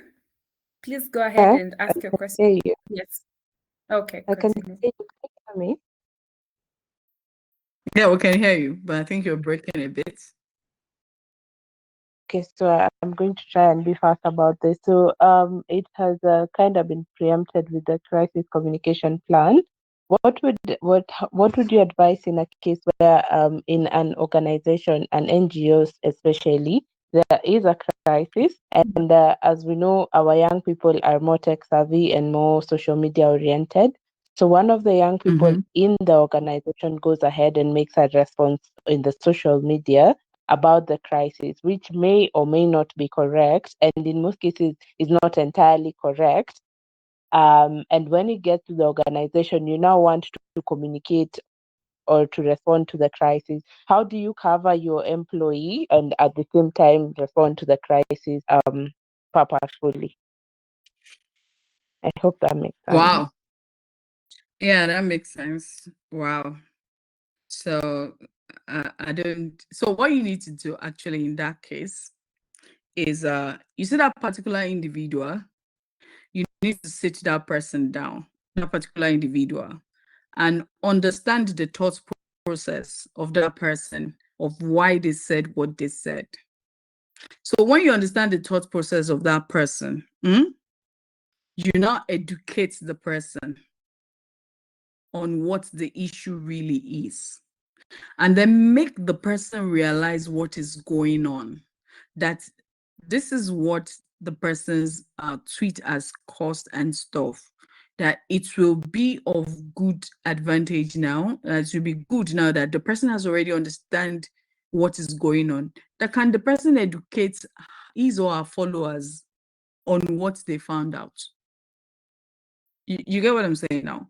On what they found out. So in such a case, I would say the company really should not respond to a level.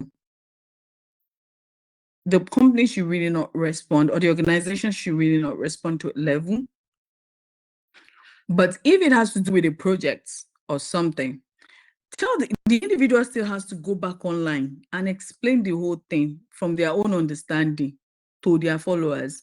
Then what the organization should do from their own undo. If it's about a project, that's why I said document everything you have about the project. You see, the next couple of days, start sharing details about that project that will counterattack. So the major thing when you're doing something is to inform. So we always have like 3 pillars online when you're doing the online space. Educate. Education pillar of your content is the most important part. Educate. Always educate your followers about things, because people always have assumption. So in order to make assumption die, you need to educate them. And when you're educating them now, educate with facts and evidence. It's very important. So you need to educate with facts and evidence. So that's what I would say. But more importantly, now that you've seen this kind of thing, the next thing the organization needs to do is to have a crisis training with everybody. So I don't know if you do onboarding sessions for new people in your organization.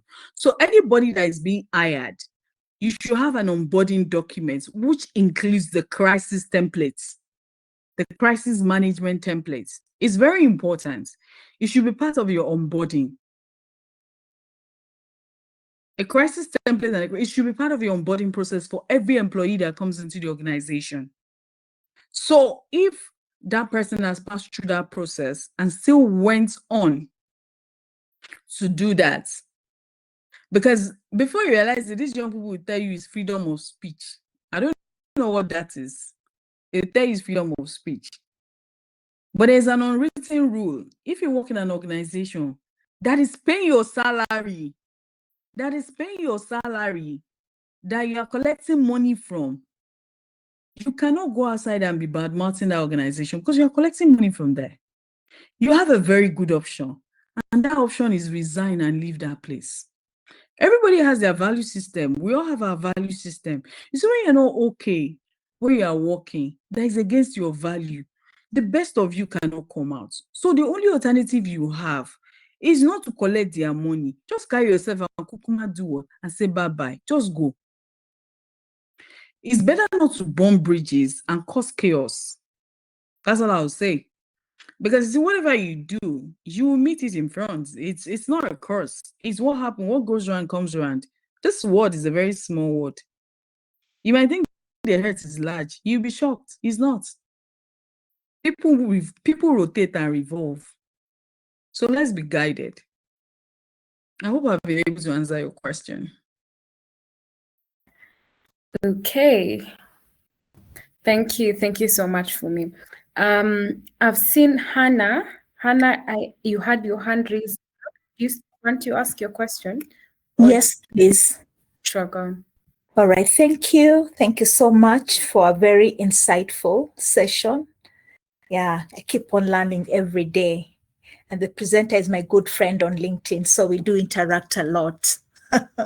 Yeah. So allow me to ask you this. Yeah, allow me to ask you this question on the aspect Okay. of silence. At times, you say that at times it's important just to be quiet. You need to know when to use silence as a strategy. But in the era of citizen journalism, how do you balance that? Would it be prudent for you when an issue, a crisis has come up? Would it be prudent for you as a comms person, of course, advising the spokesperson, the designated spokesperson, to maybe just state the situation as is and then assure the public and the stakeholders that you will give an update? So when do you do that? When do you keep quiet? Yeah, thank you. Okay. So it depends on the different sector you're working on. So if you can give me an example of which sector you're talking about, is it government, is it NGO, is it an organization? Government. Government. Okay. Yeah. So this is with government for me. There are different layers to issues and things. So sometimes government is actually guilty of a lot of things. So I will give you my own experience because of the set of people I worked with. And they were individuals with value system, which is one of the reasons why I went on to work with them in governments. As individuals, they were people of value. So that is when they got into government, they exhibited that value as well and stuff. So I would say it depends on the situation, actually. So do you have an example to give me? Maybe for instance, Mhm. a senior person in a government institution has Mhm. had maybe her contract not renewed. Mhm. And as part of the offloading process, Mhm. there's speculation internally and externally. Okay. And then as a government institution, she serves until her last day Mhm. and she exits Mhm. without an official statement from this particular government institution. Mhm. Remember that during her tenure, she's had very good relationship with some journalists. Mhm. She's done several media interviews. She's built her brand, Mhm. and she even has some of the top-notch journalists who watch her back, you know. Mhm. So she serves her tenure and she leaves without Mhm. this public institution or this government institution Mhm. informing both internal and Mhm. external stakeholders. Mhm. And then you wake up in the morning to tweets. Your WhatsApp is on fire, queries from journalists. And by around 10 o'clock, you see stories. So and so, like Hannah has left after her contract was not renewed and is being replaced by this particular person. So this information has been hidden from you as a comms people, but of course, being a comms person, you know what's happening behind the scene. Mhm. And the decision has been made at very high level, at board Mhm. level and senior management level. So when Mhm. now it starts panning out as a crisis, that's when you're called to quickly draft a press release. Mhm. So for me, I don't know. That for me could be a very challenging situation to be in, because now you need to give more information as to why that person maybe was let go and maybe he or she was an excellent performer. And as much as it's good for the internal teams to be loyal, of course, there are those ones who will sell information to all in the media, traditional and online. So, how do you handle? Do you admit that yes, we are sorry we did not inform the public that Hannah is leaving, but however, this is the reason why Hannah is leaving. Her tenure has come to an end. And if she was handling or she was directly involved with very high level stakeholders, and now organize a roundtable meeting to inform the stakeholders. Hannah has left, however, there's a new person sitting in her position, and normal operations will continue. Yes. Okay, I get you. So you said some two key words. You said some words there. You said tenure. Remember, you said the word tenure. Yes. So, So I will say something. That person is playing a mind game with all of you. They are playing a game with you people. It's a game of power. So remember during the conversation, I said something about you. We deal with a lot of people and some of them are entitled. Remember I said that thing, the word entitled. Yes. So if you read my post from yesterday was Wednesday, yes. The one I talk about election issue, and when I talk about that, your position is tenured. You have an exit date. Some people come into government and think it's their family's register. That is their family that owns the government. No. Always have it at the back of your mind that you will leave. And the government does not owe anybody any explanation to why they change. The government doesn't owe you any explanation. Seriously. If you go ahead and start talking, oh, we did this. No. See, there's something we do here in Nigeria. You see, at the middle of an election year, an election term is 4 years.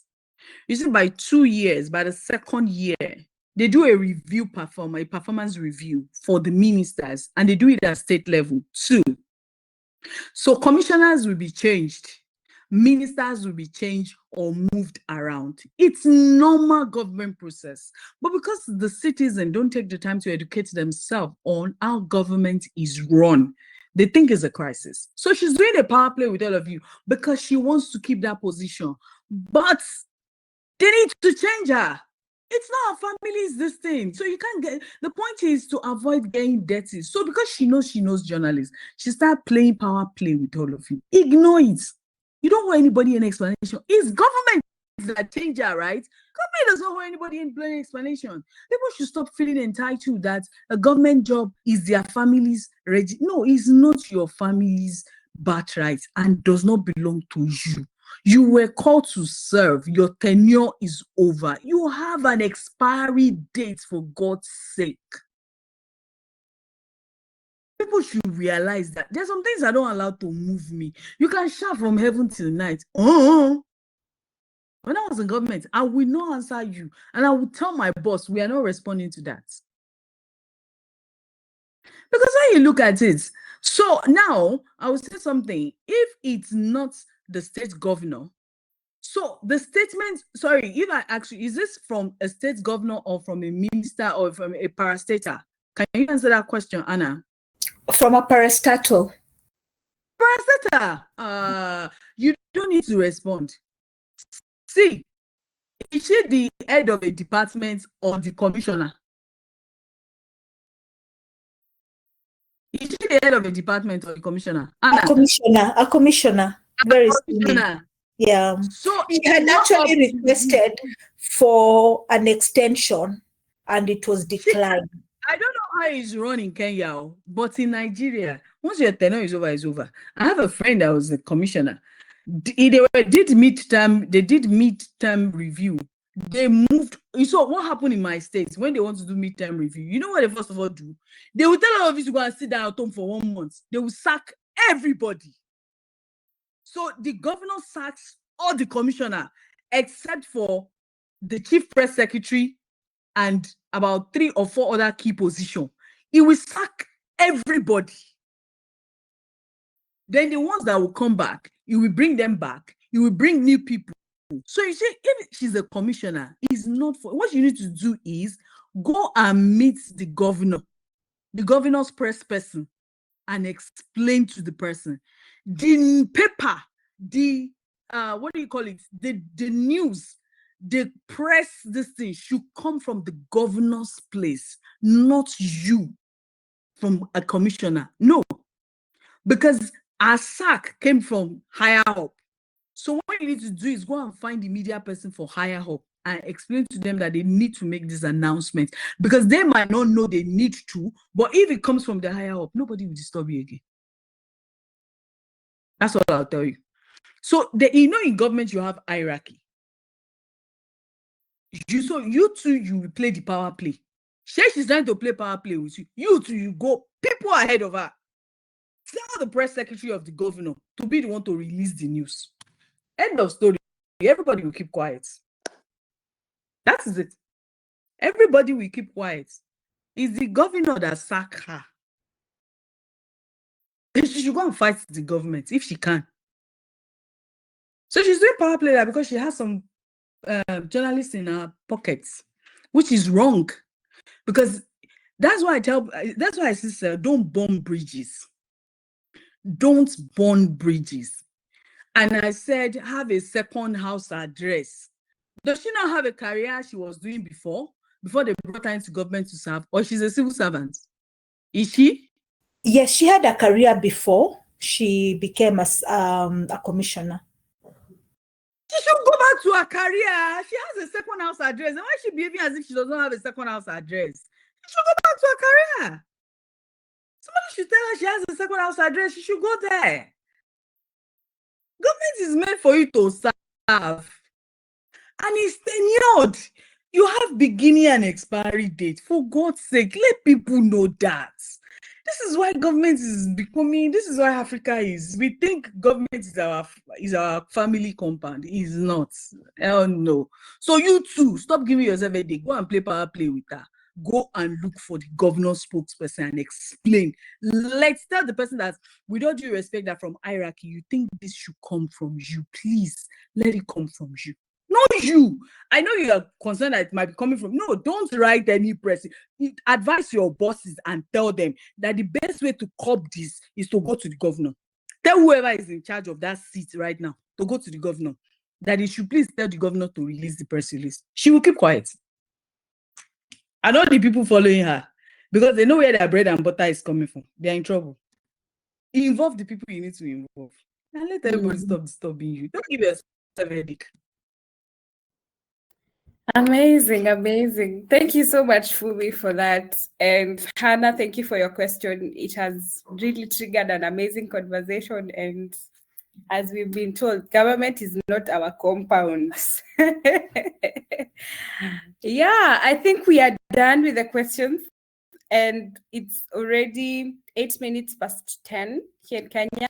I know in Nigeria is 8:08. Yeah, and I would want 8:08. I would want to now release Funmi. If there are no further questions, please I've shared the link, 2 links, one from Funmi's bonus and the other one for the attendance link. And I hope you guys will feel that. Once again, thank you very much, Funmi, for that amazing session. We've learned a lot. It was actually an eye-opener for me as well. And there are things I'm going to implement in my communications plan and crisis communication. I can see someone saying, yeah, government is not your birthright. Yes, it's not. Thank you. It was insightful. Yeah. Thank you very much. Sorry? I said it's not. So nice. Yes. Having me. And thank you for staying to the end of the session. Yeah. So I'll send your bonus to you guys this evening. You will get it. And Thank you very much. So follow my LinkedIn. You Yes. will read. I've dropped enough materials to help you. If you are your grassroots or whatever, go. I started a series which I ended yesterday. So, and I'm turning that series into a playbook. And when it's ready, you'll be one of the first set of people to know. So what they don't teach you about government communication. So there's still a lot that I'm not saying on that, because there are so many. You have to deal with Godfather, you have to deal with the First Lady, you have to deal with dramas. Yeah, I think that was an amazing session for me. So amazing, and I'm really looking forward to another amazing session with you. I know it's going to be it's a start of a new journey, and I know we're going to have a lot of this together. And maybe we might come to Nigeria as well, so that we get to experience the Nigerian weather, the Nigerian communications, Yeah, once again, everyone, thank you so much for joining. Maybe you can just take the selfie as we always do. We can put our cameras on. Let's put our cameras on. We take a group selfie and then we finish the sessions. I can't see your cameras on. Are your cameras on? Okay, I can see your camera.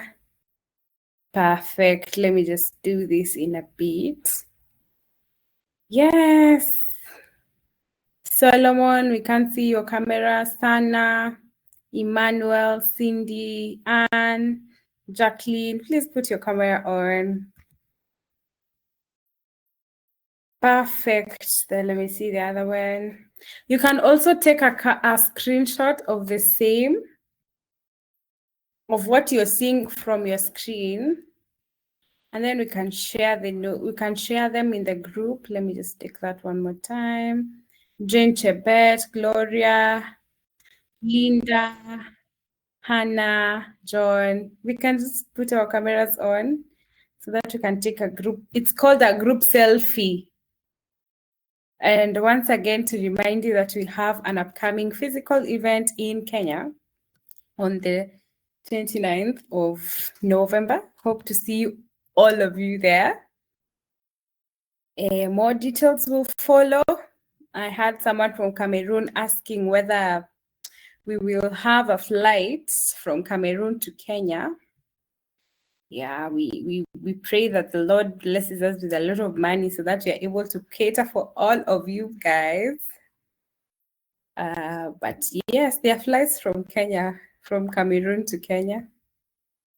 You guys are welcome to attend the physical event. It will be happening in Nairobi. And it will be amazing to see all of you.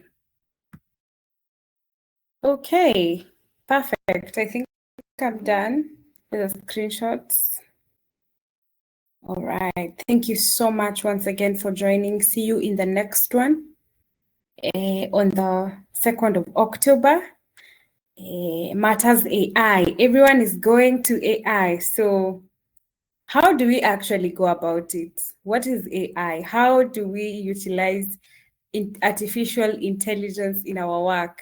We only know ChatGPT, but there are so many AI tools that are there. So how do we utilize it? Be sure to join the next session on the 2nd of October.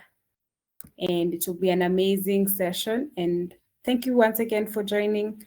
It's always an honor to have you here every single Thursday. Karibuni sana. And people can live at their own pleasure. Please feel free. Make sure you you follow Funmi on her LinkedIn. Also follow Sharon Kamau if you've not. And yeah, okay. All right. See you in the next one. See you on October 2nd.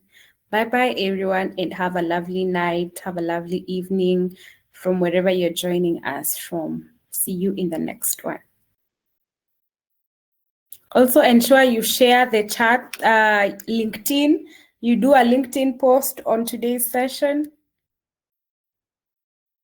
and tag us, tag Funmi, tag myself, and we will definitely repost. Thank you very much and have a lovely evening. You can leave at your own pleasure.